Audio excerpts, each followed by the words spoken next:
इस कार्यक्रम के पुण्यार्जक हैं श्री भीम सिंह जैन, श्रीमती कविता जैन, पारस जैन, जनकपुरी, संजीव जैन, ऋतु जैन, अनवी जैन, आशना जैन, विकासपुरी, श्रीमती उषा रानी जैन, प्रभात किशोर, संगीता जैन, वैशाली, राजकुमार, आशिका जैन परिवार, नोएडा, श्री राजीव जैन, श्रीमती उषा जैन, असीम ख्याति, पार्थ जैन, ग्रीन पार्क, दिल्ली, श्री प्रदीप जैन, श्रीमती ममता जैन, सार्थक, सिद्धार्थ जैन, पल्ला, बख्तावरपुर, दिल्ली। महानुभाव,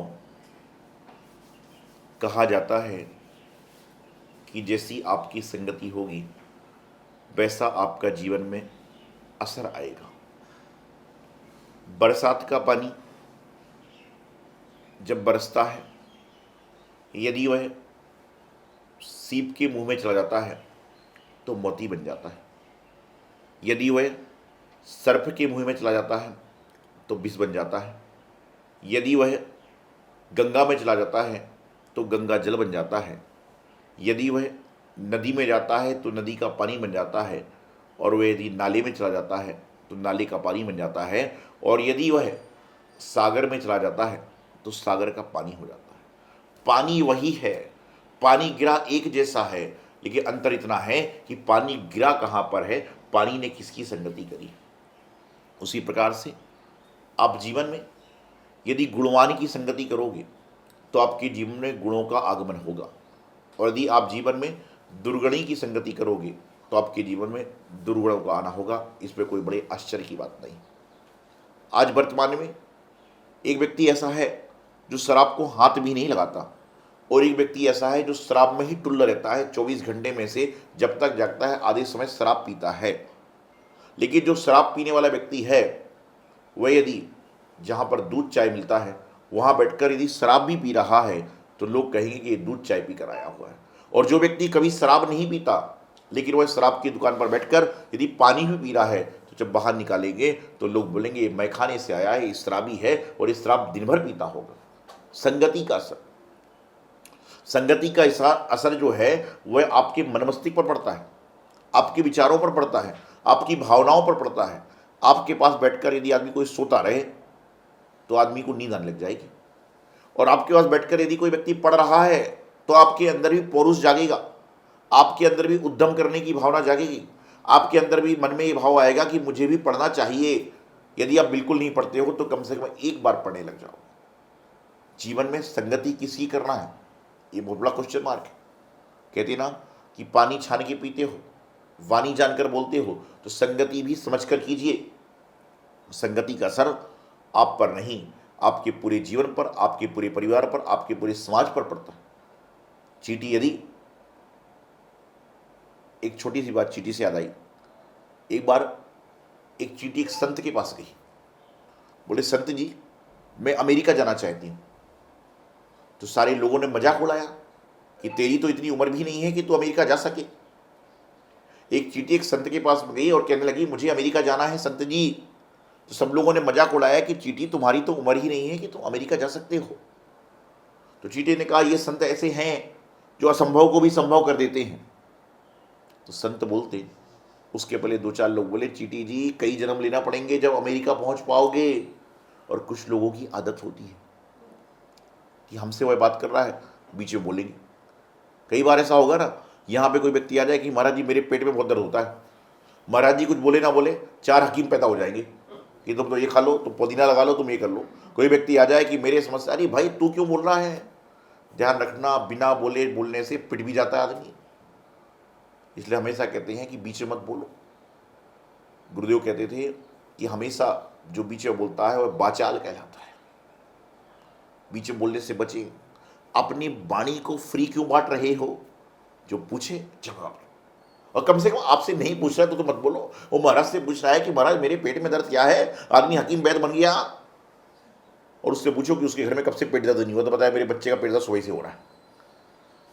तो मैं बताना चाह रहा था आपको कि चींटी आई संत के पास। संत कुछ बोलते हैं, उसके पहले लोगों ने बोलना चालू कर दिया। फिर चींटी ने कहा प्लीज एक्सक्यूज मी, ये कहानी है। चींटी ने कहा please excuse me, I am not talk your family, I am only talk sons. मतलब उसने कहा, इंग्लिश में बोला, हिंदी में बोला, पंजाबी में बोला, गुजराती, मराठी सब में बोल दिया कि मैं आप सबसे बात करने नहीं आई हूँ, मैं आप सबके परिवार से बात करने नहीं आई हूँ, मैं तो संत से बात करने आई हूँ। संत गंभीर थे। उन्होंने कहा चीटी तुम्हें अमेरिका जाना है? बोले हाँ। ठीक है, मैं तुम्हें अमेरिका पहुंचा दूंगा। तो लोगों ने कहा ऐसा क्या करने वाले हैं संत, कौन सी विद्या देने वाले हैं कि अमेरिका पहुंचा दूंगा। उन्होंने अपने एक शिष्य को बुलाया, बोले इसको लो और एयरपोर्ट लेकर जाओ। तो लोग बोले महाराज क्यों मजाक कर रहे हो, चींटी कभी एयरपोर्ट से जा सकती है क्या? बोले इसको लो और एयरपोर्ट लेकर जाओ। संत ने कहा इसको ले जाकर एयरपोर्ट पे उस व्यक्ति के सामान में चढ़ा देना जो व्यक्ति अमेरिका जाने वाला है। इस चींटी को लेकर जाओ, एयरपोर्ट लेकर जाओ और एयरपोर्ट में ले जाकर उस व्यक्ति के सामान पे चढ़ा देना जो अमेरिका जाने वाला है। तो उसकी संगति करी तो 24 घंटे में अमेरिका पहुंच गई। नहीं तो चींटी को अमेरिका जाना संभव नहीं है। तो इसी प्रकार से संगति यदि गुणवान की होगी तो आपके जीवन में गुण का आगमन हो जाएगा, और यदि दुर्गुणों की होगी तो गुण भी चले जाएंगे। संगति ही गुण उपजे, संगति ही गुण जाए। इसलिए भैया सोच समझ के संगति कीजिए। संतों की संगति करोगे तो सदाचार आएगा, विद्वान की संगति करोगे तो विद्वत्ता आएगी, खिलाड़ी की संगति करोगे तो खेलने का हुनर आएगा, और जुआरी की संगति करोगे तो कभी ना कभी घर बिक जाएगा। सत्संग होता क्यों है? लोग मेरे पास में आते हैं। कल एक व्यक्ति आया, बोले महाराज जी मैं आपको बताऊं कि मैं तो वहां पर गई थी, मैं तो वहां पर गया था, 10 दिन ध्यान लगाया, 5 दिन मैंने सब कुछ छोड़ दिया। अरे मैंने कहा वारे वाह, वारे वाह, आज तुम्हें ध्यान लगाने के लिए 10 दिन छोड़ के जाना पड़ रहा है, उस ध्यान को तुम घर में क्यों नहीं लगाते हो? मैंने पूछा ध्यान में क्या किया 5 दिन आपने? सत्संग में वहां पर जाके आपने क्या योग निरोध किया? योग निरोध तो नहीं करेगा, क्या योगादि की व्यवस्था करी? उन्हें कहा महाराज 5 दिन मोबाइल का त्याग, 5 दिन घर वालों से नो टॉकिंग, 5 दिन घर वालों से नो वॉकिंग, किसी के साथ में कुछ भी नहीं था। तो मैंने कहा तुम घर में 4 घंटे मोबाइल त्याग करो, तुम्हारा ध्यान अपने आप लगने लग जाएगा। तुम दूसरी जगह जाते हो, 3 दिन जब तुम्हारा मोबाइल बंद ही हो जाएगा तो तुम्हें दुनिया की चिंता क्या है, व्यापार की चिंता क्या है, परिवार की चिंता क्या है? तो उसको बोले ये बात तो सही है, आपके पास खुद ध्यान लगाने की शक्ति है, आपके पास में खुद भोजन बनाने की शक्ति है, आपके पास चलने की शक्ति है, आपके पास बोलने की शक्ति है, लेकिन इंसान अपने अंदर के पोरस को नहीं जगाता, बल्कि वह इधर उधर भटक कर अपने पोरस को जगाना चाहता। आज वर्तमान की स्थिति है कि जो वस्तु मोल से मिलती है वह आपको अनमोल लगती है, जो वस्तु मोल से मिलती है वह आपको अनमोल लगती है, और यूँ कहना चाहिए कि जो वस्तु मोल देकर मॉल में मिलती है वह आपको अनमोल हो जाती है। मोल मतलब पैसा। जो वस्तु मोल देकर मॉल में मिलती है वह अनमोल हो जाती है, और जो वस्तु अनमोल है जिसका कोई मोल नहीं है वह आपको लिए ऐसा ही लगती है। आप ध्यानों में जा रहे हो, मेडिटेशन कर रहे हो, मैं ये कह रही हूं जो गलत है वह सब भी सही है, लेकिन वहां पर जाकर तुम्हारा व्यवहार कैसा होता है? वो कहने लगे महाराज वहां तो मैं सुबह सिर्फ दूध पीता था और शाम को भोजन करता था, और उसके बाद में एक टाइम फल खाता था, और बोले मुझे 9 बजे नींद आ जाती थी। तो मैंने कहा भाई जब खाली पेट रहेगा, जब आपका माइंड सही रहेगा, मोबाइल हाथ में नहीं रहेगा, टीवी टेलीविजन नहीं रहेगा, तो 9 बजे नींद नहीं आएगी तो क्या 12 बजे तक जगेगा? उल्लू बन के हुएगा क्या? 12 बजे रात तक उल्लू जगता है, 12 बजे रात तक उल्लू जगता है क्योंकि उसको कुछ काम नहीं है। तुम तो इंसान हो, ध्यान रखना, मेडिटेशन करिए, ध्यान करिए, योग करिए, गलत नहीं है, लेकिन जो वहां पर कर रहे हो वह अपने घर में भी करिए। आपके घर में ही आपको मेडिटेशन का वातावरण आ जाएगा। जब वहां पर एक टाइम भोजन खा रहे हो, सुबह सिर्फ दूध पी रहे हो, शाम को सिर्फ फल खा रहे हो, तो तुम्हारा शरीर स्वस्थ अपने आप हो जाएगा ना। अच्छे लोगों की संगति करोगे, आपके विचार उज्जवल होंगे, और जब आपके विचार उज्जवल हो जाएंगे तो आपकी भावनाएं भी उज्जवल हो जाएंगी, और जब आपकी भावनाएं उज्जवल हो जाएंगी तो आपका भाव से छुटकारा हो जाए तो कोई बड़े आश्चर्य की बात नहीं। लोग संतों के पास में आते हैं और जब हम प्रवचन देते हैं ना, जैसे आप सुन रहे हो, ऐसा कहते हैं महाराज जी आज बहुत बढ़िया प्रवचन आपका था, आज तो आपने गजब कर दिया, तो मैं पूछता हूँ मतलब कल खराब था? बोले आज बहुत बढ़िया प्रवचन था, आज तो आपने गजब कर दिया, इसका मतलब कल खराब था। जो तुम्हारे अंदर को छू गई वो अच्छा था, और जो तुम्हारे अंतरंग में छू नहीं पाया वो है सादा था। ध्यान रखना, जीवन में बहुत कुछ मिला है और जीवन में बहुत कुछ मिलना बाकी है, लेकिन बहुत कुछ जो मिला है उसका आनंद लो, और जो बहुत कुछ मिलने वाला है उसके पाने का प्रयास करो। उसको पाने के चक्कर में जो तुम्हारे पास में है उसको तुम मत गवाओ। नहीं तो आज वर्तमान में हम यही कर रहे हैं कि हम और पाने की इच्छा में जो अपने पास है उसको गवाते जा रहे हैं, और जब गवा देते हैं तो हमारे हाथ में कुछ भी नहीं आता। प्रातःकाल मैंने स्वाध्याय में विचार में बताया था कि संगति बहुत असरदार होती है। यदि चावल का दाना कुमकुम में मिल जाए तो माथे पर लग जाता है, और चावल का दाना दाल में मिल जाए तो खिचड़ी बन जाती है। तो सोचिए आपको क्या बनना है, माथे का टीका बनना है कि खिचड़ी बनना है? कहते ना, लोग कहते महाराज इसके दिमाग में खिचड़ी बहुत पकती है। मैं उनसे कहता हूँ कि कुकर में खिचड़ी पकेगी तो रोगी ठीक हो जाएगा। कुकर में खिचड़ी पकेगी तो रोगी ठीक हो जाएगा, और दिमाग में खिचड़ी पकेगी तो इंसान रोगी हो जाएगा। कुकर में खिचड़ी पकती है तो रोगी ठीक होता है, लेकिन इंसान के दिमाग में खिचड़ी पकती है तो इंसान रोगी हो जाता है। तो खिचड़ी को खिचड़ी के स्थान में पकाओगे तो अच्छी बात है। एक आदमी आया, बोले महाराज मेरा रायते का त्याग है। मैंने कहा अच्छी बात है। मैंने कहा और क्या त्याग है? बोले महाराज बाकी कुछ तो त्याग नहीं है। वो जाने लगा। मैंने कहा भाई साहब इधर आइए, 1 मिनट सुनिए। बोले महाराज जी और कुछ त्याग नहीं कर सकता हूँ। मैंने कहा एक त्याग तो करना पड़ेगा। एक इंसान मेरे पास में आया, बोले महाराज जी मेरा रायते का त्याग है, जाने लगा। मैंने कहा भाई साहब यहाँ पर आइए। बोले क्या? मैंने कहा एक और त्याग करना पड़ेगा। बोले महाराज जी नमस्तु मैं और त्याग नहीं कर सकता, मैं रायता ही त्याग कर सकता हूँ और कुछ भी नहीं कर सकता। मैंने कहा एक त्याग तो तुम्हें करना ही पड़ेगा। बोले महाराज मुझसे नहीं होगा, मैं नहीं छोड़ सकता हूँ। माता जी महाराज बोले महाराज की बात को, बोले नहीं महाराज माता जी हाथ जोड़ता हूँ, नमस्तु करता हूँ, मैं बार नमस्कार करता हूँ, त्रिकाल नमस्तु करता हूँ, लेकिन मैं एक त्याग करूँगा, इससे ज़्यादा नहीं करूँगा। मैंने कहा भाई सुन तो ले। बोले नहीं महाराज साहब माफ करिए, क्षमा करिए। फिर जब थोड़ा जोर से बोला कि सुनो तो भाई, बोले ठीक सुनता हूँ। मैंने कहा तुम रायते का त्याग करो। जी महाराज जी रायता नहीं खाऊंगा। कब तक नहीं खाओगे? बोले 2 दिन तक नहीं खाऊंगा। मैंने पक्का नहीं खाओगे? बोले हाँ। मैंने कहा मैं चाहता हूँ कि तुम एक नियम और ले लो। बोले महाराज नियम नहीं ले सकता हूँ। मैंने कहा सुन तो लो। बोले सुनाइए। लेकिन लूंगा नहीं। मैंने कहा सुन तो लो। बोले सुनाइए। मैंने कहा तुम रायता खाने का त्याग कर रहे हो? जी महाराज जी। मैंने कहा तुम रायता खाने का त्याग कर रहे हो? बोले जी महाराज जी। तो मैंने कहा तुम एक नियम और ले लो कि रायता खाने का भी त्याग कर लो और रायता फैलाने का भी त्याग कर दो। तो हंसते हंसते नमस्तु करके चला गया। खाने का त्याग है लेकिन फैलाने का त्याग नहीं है, तो तुम्हारा कल्याण कैसे होगा? खाने के साथ साथ में रायता फैलाने का भी त्याग करो कि खा तो नहीं रहे हो लेकिन फैला रहे हो।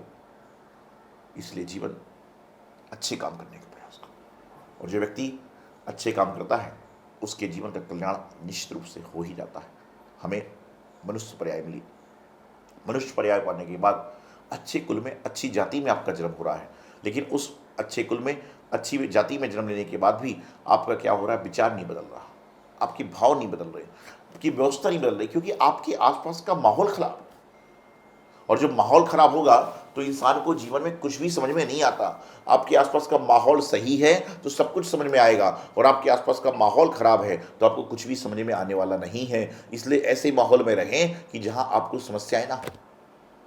समस्याओं से निजात पाना है तो उसके पास जाओ जो समस्या से ग्रसित है। उसके पास जाओगे तो समस्या से समाधान नहीं होगा, बल्कि जो समस्याओं से ग्रसित नहीं है उसके पास जाओगे तो समस्या का समाधान होगा। जो कुछ समस्या में डूबा हुआ है वो तुम्हारी समस्या क्या हल निकालेगा। जिसके घर में खुद संतान नहीं हो रही और तुम्हें संतान उत्पत्ति का उपाय क्या बताएगा। जिसका खुद का व्यापार नहीं चलता हो तुम्हें व्यापार बढ़ाने का उपाय क्या बताएगा। जिसके घर में रोज क्लेश हो रहा है तुम्हारे घर का क्लेश कैसे दूर करेगा, बल्कि तुम्हारे घर का क्लेश बढ़ा देगा। इसलिए तो संत जो होते हैं वह ग्रस्तों से दूर चलते हैं, गृहस्थी को छोड़कर ग्रस्तों से दूर चलते हैं, और उनसे वार्तालाप भी करेंगे तो उनके सामने कैसी बात करेंगे? भाई तुम ये काम करो, ये कल्याण की बात करो। यदि कोई संत ज़्यादा गृहस्थी से बात करेगा तो उसके अंदर कहीं ना कहीं ग्रस्तों के गुण आ जाएंगे, और यदि कोई ग्रस्त ज़्यादा संतों का सत्संग करेगा तो ऐसे संत बने ना बने लेकिन जीवन में संतत्व तो आ जाएगा। संत भी हम साधु भी यदि लगातार आपके साथ में लगे रहेंगे तो हमारे मन में चिंता तो आएगी, यार उसका बेटा तबीयत खराब, उसका बच्चा ऐसा है, उसका ये है, वो क्यों कि जब जिस चीज में रचोगे पचोगे तो आपको जीवन में वही आएगा। और जीवन का परमानंद चाहिए तो हमेशा दूर रहें, लोगों से दूर रहें, गलत विचारों से दूर रहें, गलत भावनाओं से दूर रहें। और गलत विचार से, गलत भावनाओं से दूर रहोगे तो कहीं ना कहीं आपके जीवन में अच्छाई का आगमन हो जाएगा। तो जीवन मिला है और जीवन फिर भी मिलेगा, लेकिन इस जीवन को ऐसा जियो कि सामने वाले को देख कर लगे कि वह आदमी सोचते हैं। आपके जीवन में दुख बहुत है, हमारे जीवन में बहुत दुख है, इनके जीवन में बहुत दुख है, मैं मानता हूं। हर व्यक्ति के जीवन में दुख ही दुख है, ये मान लेते हैं, समझ लेते हैं। लेकिन जीवन में दुख के साथ थोड़ा तो सुख है। पूरा घना अंधकार होता है, पूरा घना अंधकार होता है, लेकिन एक जुगनू छोटा सा चमकता है तो पूरे अंधकार में कहते हैं लोग कि जुगनू चमक रहा है। उसी प्रकार से जीवन में दुखों का पहाड़ है, जीवन में दुखों का समुद्र है, जीवन में दुखों की खाई है, जीवन दुखों में गड्ढा ही गड्ढा है। लेकिन उस जीवन में तुम्हारे पास जीने की वजह तो है, परिवार तो है, संतान तो है, जिन मंदिर तो है, जैन कुल तो है, सत्संगति तो है। तो यही वजह है, तुम सुख की खोज लो तो तुम्हारे दुखों का पहाड़ खत्म हो जाएगा। पहाड़ को भेदने के लिए जब पहाड़ को काटा जाता है तो एक माइल्स का टुकड़ा जो लगाया जाता है, बम लगाया जाता है, पूरा पहाड़ फूट जाता है। तो पहाड़ को देखकर कोई सोचेंगे तो फोड़ ही नहीं सकता। इसी प्रकार से तुम्हारे दुख रूपी, कर्म रूपी तुम्हारी जो पहाड़ हैं उसको भी फोड़ने के लिए, उसको भी काटने के लिए तुम्हें संगति अच्छा करना पड़ेगा। सुनी शौक की बात एक है, संगति अच्छी कीजिए, संगति का भाव बनाइए, संगति को जीवन में उतारिए। आपकी संगति अच्छी उतरेगी, अच्छी संगति का भाव बनेगा तो आपका जीवन संगीतमय हो जाएगा। और जिसका जीवन संगीतमय है उसको कुछ सुनने की आवश्यकता नहीं है, और जिसका जीवन संगति में होगा उसी का जीवन संगीतमय होगा। और संगीत कैसा हो, बेसुरा भी ना हो। गधा भी गाता है, वो बोलता ढेचू ढेचू बोलता है, लोग भगा देते हैं। और एक कोयल गाती है, लोग उसको सुनना चाहते हैं। दोनों जानवर हैं, दोनों त्रिंच हैं, दोनों पंचेंद्रिय हैं, दोनों काले भी हो सकते हैं। हो सकता है कोयल काली हो लेकिन गधा सुंदर भी हो। लेकिन शरीर सुंदर होना आवश्यक नहीं है, बल्कि इंसान की वाणी, इंसान की संगति होना सुंदर आवश्यक है। तो अच्छे लोगों की संगति कीजिए, अच्छे विचार करिए और अपने जीवन का कल्याण कीजिए। यही मंगल शुभावना गुरुदेवाचार्य सिद्धांत सागर जी महाराज। इस कार्यक्रम के पुण्यार्जक थे श्री भीम सिंह जैन, श्रीमती कविता जैन, पारस जैन, जनकपुरी, संजीव जैन, ऋतु जैन, अन्वी जैन, आशना जैन, विकासपुरी, श्रीमती उषा रानी जैन, प्रभात किशोर, संगीता जैन, वैशाली, राजकुमार, आशिका जैन परिवार, नोएडा, श्री राजीव जैन, श्रीमती उषा जैन, असीम ख्याति, पार्थ जैन, ग्रीन पार्क, दिल्ली, श्री प्रदीप जैन, श्रीमती ममता जैन, सार्थक, सिद्धार्थ जैन, पल्ला, बख्तावरपुर, दिल्ली।